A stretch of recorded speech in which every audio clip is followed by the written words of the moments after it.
The next pages that we'll be talking about are the goal pages.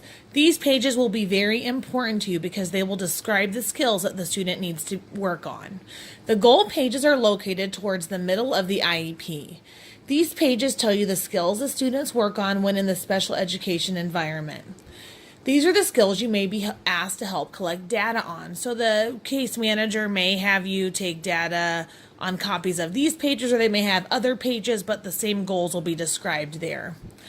At the top of each goal, the service area is included. Be sure to only collect data in the areas your lead teacher directs.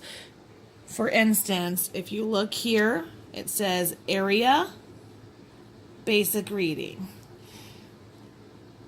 You may not be required to collect data for speech or language OT or PT, but that's going to be up to your specific building and your case manager.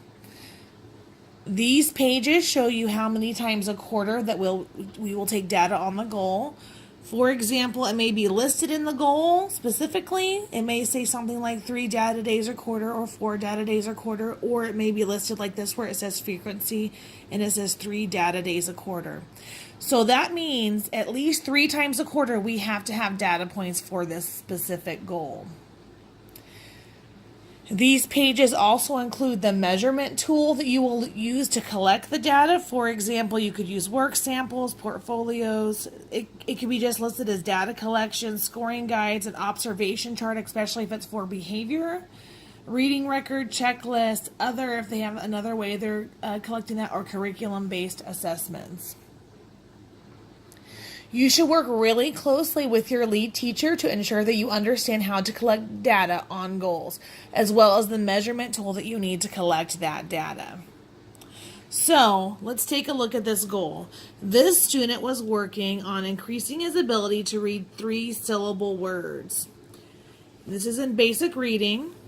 We know that we need to take goal data on this goal 3 data days in the quarter.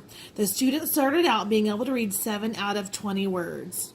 And so we can look up here and find the mastery level. This is what we want them to be at, 18 out of 20 words. So the lead teacher will give you a data collection tool, and this would probably include a list of 20 words, since that's where we're looking to mark progress at. You would have the student read that list of words without prompting unless directed by your lead teacher. And then you would write down the date and how many words they got. So for example, let's pretend that we took that data today. We could say on 4/22, the student was able to read 15 out of 20 words. They haven't met the mastery level yet, but it looks like they're making good progress. So we would write 4/22, 8 out of 20 words. And you would record that on whatever data collection tool your lead teacher has given you.